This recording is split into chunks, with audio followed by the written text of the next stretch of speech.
అందరికీ నమస్తే అండి. నా పేరు శివదత్ బోడపాటి, జనసేన పార్టీ రాష్ట్ర కార్యదర్శి, పాకిరపేట నియోజకవర్గం.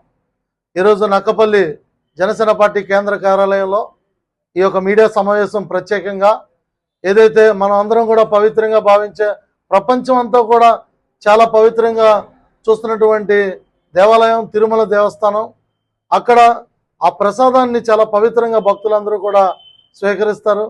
అలాంటి తిరుమల లడ్డూలో కల్తీ జరిగింది అని తెలిసినప్పుడు మరి గత ప్రభుత్వం వైసీపీలో జరిగిన ఈ యొక్క దారుణమైన ఘటనని వెలుగు చూసిన తర్వాత పవన్ కళ్యాణ్ గారు తీవ్ర దిగ్భ్రాంతి చెంది దీనిపైన పాప ప్రాయశ్చిత్తం అనేది మనకు ఉండాలి, భగవంతుని యొక్క దయ మన మీద ఉండాలి అని చెప్పి ప్రాయశ్చిత్త దీక్షకి 11 రోజులు చేయడానికి సిద్ధపడ్డారు.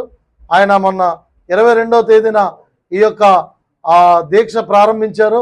రేపు 1వ తేదీన తిరుమలలో మరి అలిపిరి నుంచి మెట్ల మార్గం ద్వారా కొండపైకి వెళ్తారు పవన్ కళ్యాణ్ గారు.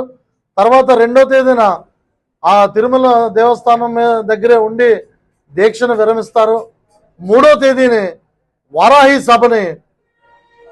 సభని తిరుమలలో తిరుపతిలో పెడతారు. ఖచ్చితంగా ఇది అందరూ కూడా ఫాలో అవ్వాలి. అయితే ఏదైతే పవన్ కళ్యాణ్ గారు దీక్ష చేపట్టారో ఆ దీక్ష ప్రతి ఒక్క భారతీయుడు కూడా స్పందించాల్సిన ఆవశ్యకత ఉంది. అందుకే ఆయన దీక్షకి సంఘీభావంగా రాష్ట్ర నాయకత్వం, జనసేన పార్టీ నాయకులంతా కూడా ప్రతి చోట కూడా అన్ని ప్రాంతాల్లో కూడా దేవాలయాల్లో పూజలు పెట్టి మరి యజ్ఞాలు చేస్తూ అలాగే ప్రతి ఒక్క కార్యక్రమాన్ని దైవానికి సంబంధించే కార్యక్రమాలు చేపట్టారు.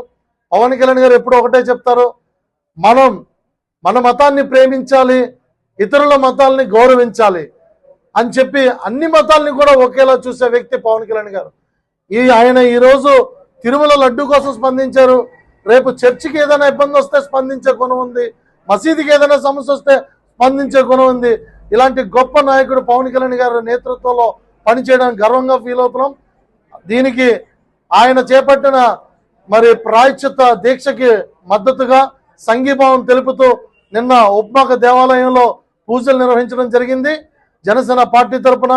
అలాగే రేపు 28వ తేదీ ఉదయం 8:30కి పాకిరావుపేటలో ఉన్న పాండురంగ స్వామి గుడి దగ్గర నుంచి నక్కపల్లి మరి ఉపమాకలో ఉన్నటువంటి తిరుమల మరి వెంకటేశ్వర స్వామి దేవస్థానం వరకు కూడా పాదయాత్రతో రావాలని చెప్పి నిర్ణయించుకున్నాం. సుమారు 20 కిలోమీటర్ల మేర జరుగుతుంది.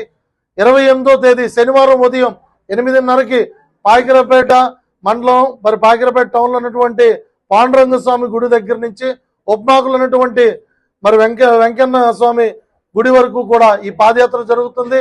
ఈ పాదయాత్రలో ప్రతి ఒక్క జనసేన నాయకులు మరి నియోజకవర్గ స్థాయి నాయకులందరూ కూడా 4 మండలాల నుంచి జన సైనికులు, వీర మహిళలు కూడా ఈ యాత్రలో పాల్గొంటారు. భారీగా జరగబోయే ఈ యాత్రను విజయవంతం చేయాలని చెప్పి నియోజకవర్గ జనసేన నాయకులకి, ప్రజానికానికి మరి హిందూ మతాన్ని గౌరవిస్తూ ఈ ఇతర మతాలని ప్రేమించే ప్రతి ఒక్క భారతీయుడు కూడా ఈ యాత్రలో పాల్గొనాలని చెప్పి పిలుపునిస్తూ సెలవు తీసుకుంటున్నాం. జై జనసేన, జై పవన్ కళ్యాణ్. Thank you.